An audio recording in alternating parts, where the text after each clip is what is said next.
నమస్తే, welcome to meta news.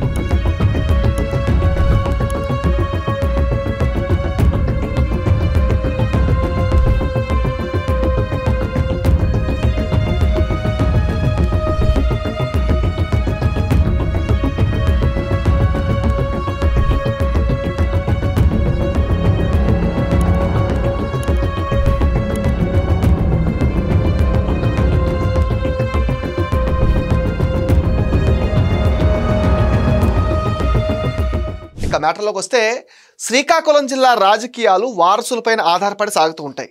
జిల్లాలోని senior నాయకుల్లో ధర్మాన ప్రసాదరావు ఒకరు. సుదీర్ఘ రాజకీయ చరిత్ర ఆయన సొంతం. 3 దశాబ్దాలకు పైగా రాజకీయాల్లో ఉన్నారు. 2 సార్లు నర్సనపేట నుంచి, 3 సార్లు శ్రీకాకుళం శాసనసభ నియోజకవర్గం నుంచి ఆయన ఎమ్మెల్యేగా గెలిచారు. ఇటీవల జరిగిన ఎన్నికల్లో శ్రీకాకుళం నుంచి పోటీ చేసి తన ప్రత్యర్థి టీడీపీ అభ్యర్థి గొండు శంకర్ చేతిలో ఓడిపోయారు. ధర్మానతో పోలిస్తే రాజకీయాల్లో జూనియర్ అయిన శంకర్ చేతులు ఓడిపోవడాన్ని ధర్మాన ప్రసాదరావు అస్సలు జీర్ణించుకోలేకపోతున్నారనే చర్చ కూడా గట్టిగా జరుగుతుంది. దీంతో ఇక రాజకీయాలకు పూర్తిగా గుడ్ బై చెప్పే యోచనలో ఉన్నట్టుగా తెలుస్తుంది.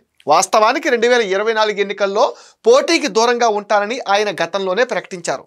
తన కుమారుడి రాజకీయ భవిష్యత్తును దృష్టిలో పెట్టుకుని ఇటీవల జరిగిన ఎన్నికల్లో తన కుమారుడికి శ్రీకాకుళం టికెట్ కోసం తీవ్రంగా ప్రయత్నించారు. అధినేత నో చెప్పడంతో ధర్మాన ప్రసాదరావు పోటీ చేయాల్సి వచ్చింది. తండ్రితో పాటు కుమారుడు రామ్ మనోహర్ నాయుడు ప్రస్తుతం రాజకీయాల్లో ఉన్నప్పటికీ పార్టీలో అయితే క్రియాశీలకంగా లేరు.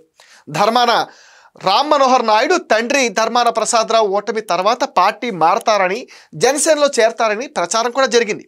కానీ అవేమీ నిజం కాదని ఆయన కొట్టిపారేశారు. 4 దశాబ్దాల సుదీర్ఘ రాజకీయ చరిత్ర కలిగిన ధర్మాన హోదా, స్థాయి, గౌరవానికి తగ్గట్టుగా సాదాసేదాగా పనిచేసుకుంటూ వెళ్తూ ఉంటారు. అలాంటి సీనియర్ నేత ఇప్పుడు మౌనంగా ఉండిపోయారు. ప్రస్తుతం ధర్మాన ప్లేస్ను తన కుమారుడితో భర్తీ చేసే ప్లాన్లో ఉన్నారు. 1994, 2004, 2009 ఎన్నికల్లో కాంగ్రెస్ నుంచి ధర్మాన ప్రసాదరావు గెలిచారు. ఇక 2014లో గుండు లక్ష్మీదేవి చేతిలో ఆయన ఎమ్మెల్యేగా ఓడిపోయారు. ఇక 2019లో మరోసారి ధర్మాన ప్రసాదరావు వైసీపీ నుంచి గెలిచారు. తాను రాజకీయాలకు దూరంగా ఉండాలనుకుంటున్నాననే చర్చ జరుగుతుంది. అధికారంలో ఉన్న, అపోజిషన్లో ఉన్న హుందాగా వ్యవహరిస్తూ ఉంటారు. అయితే మొన్నటి ఎన్నికల్లో ఓటమి తర్వాత ఆయన సైలెంట్ అయిపోయారు. అప్పుడు ఇప్పుడు ఎప్పుడు ధర్మాన అగ్రెసివ్ పాలిటిక్స్కు దూరంగా ఉంటారు. ప్రత్యర్థులపైన అనవసరంగా నోరు పారేసుకోరు. దీంతో ఆయనకు రాజకీయంగా కూడా శత్రువులు తక్కువే. అలాగని విధానపరంగా ఎవరిని విమర్శించకుండా విడిచిపెట్టరు ధర్మాన. వైసీపీ హయాంలో విశాఖ రాజధాని నినాదాన్ని నెత్తిన పెట్టుకుని మోసారు ఆయన. అవసరమైతే ప్రాణత్యాగాలకు కూడా సిద్ధమంటూ ప్రకటించారు. కానీ సీన్ రివర్స్ అవడంతో ధర్మానకు సంకట పరిస్థితి ఏర్పడింది. ధర్మాన వయసు 66 సంవత్సరాలు కావడంతో మళ్ళీ ఎన్నికల సమయానికి 70 ఏళ్ళు వస్తాయి. అప్పటికీ రాజకీయాల్లో ఉంటే తన కుమారుడి పొలిటికల్ ఫ్యూచర్ దెబ్బతినే అవకాశం ఉందని, అందుకే ఎన్నికలకు 4 సంవత్సరాల ముందు బాధ్యతలు అప్పగిస్తే అప్పటికే కొంత అనుభవం సంపాదిస్తాడనే ఆలోచనలో ధర్మాన ఉన్నట్టుగా తెలుస్తుంది. ధర్మాన కుమారుడు రామ్ మనోహర్ నాయుడు అసలు ప్రత్యక్ష రాజకీయాల్లోకి దిగుతారా అన్న చర్చ అయితే సాగుతుంది. తండ్రి మంత్రిగా ఉన్నప్పుడు ఆయనతో కలిసి తెర వెనక రాజకీయాల్లో పాలు పంచుకున్న మనోహర్ నాయుడుకు ఎన్నికల రాజకీయాల్లో దిగాలనుంది. అయితే దానికి సరైన అవకాశం మాత్రం లభించటం లేదు. 2024 ఎన్నికల్లోనే ఆయన వైసీపీ తరపున శ్రీకాకుళం అసెంబ్లీ సీట్ నుంచి పోటీ చేయాల్సి ఉంది. కానీ వైసీపీ అధినాయకత్వం సీనియర్ ధర్మాన్నే పోటీ చేయమనడంతో అది కుదరలేదు. మళ్ళీ 2029 వరకు అవకాశాలు లేవు. అయితే స్థానిక సంస్థల ఎన్నికలు ఈ మధ్యలో వస్తాయి. దాంతో గత 19 ఏళ్లుగా ఎన్నికలే జరగని శ్రీకాకుళం కార్పొరేషన్కి తొలిసారి వచ్చే ఏడాది ఎన్నికలు జరగవచ్చు అంటున్నారు. ఆ ఎన్నికల్లో పోటీ చేసి గెలిస్తే రామ్ మనోహర్ నాయుడు తొలిసారి మేయర్గా చరిత్ర పుటల్లోకి ఎక్కుతారు.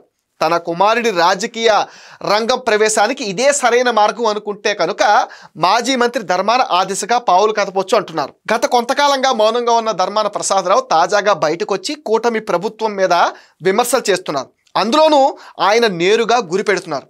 దాంతో వచ్చే ఎన్నికల్లో వైసీపీ తరపున కార్పొరేషన్ ఎన్నికల్లో బరిలోకి దింపి రాజకీయ అరంగేట్రం చేయించాలని చూస్తున్నారు.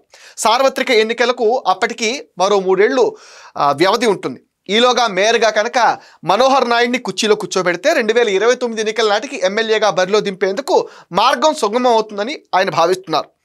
అండ్ ఆయన అభిమానులు కూడా దీని గురించే చర్చించుకుంటున్నారు. చాలా చిన్న వయసులోనే రాజకీయాల్లోకి అడుగుపెట్టి నేను 12 సార్లు ఎన్నికల్లో పోటీ చేశాను, మరి 40 సంవత్సరాలుగా ఇక్కడే ఉన్నాను అని ఆయన అన్నారు. రాజకీయాల్లో గెలుపుకు ఓటమికి పెద్ద తేడా ఉండదని కూడా ఆయన అంటున్నారు. రాజకీయ మనుగడ కోసం ఇతర పార్టీల్లోకి దూకడం కంటే రాజకీయాల నుండి రిటైర్ కావాలని ఆయన ఆలోచించారు. ధర్మాన రాజకీయాలకు నిజంగా గుడ్ బై చెప్పారా లేదా గతంలో చెప్పినట్టుగా చేస్తారా అనేది మాత్రం వేచి చూడాలి. మరి ఇది మెటా న్యూస్ అప్డేట్.